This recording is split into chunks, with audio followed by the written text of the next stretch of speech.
Ang magnanakaw ay mapagsamantala, magaling magkunwari, madaling makilala.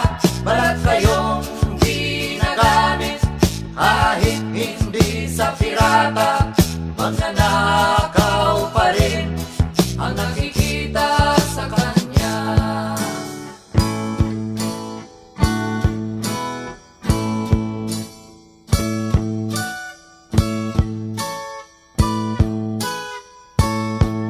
May nagnanakaw ng oras, talino at pawis, pati ang galing kung minsa'y ninanakaw din.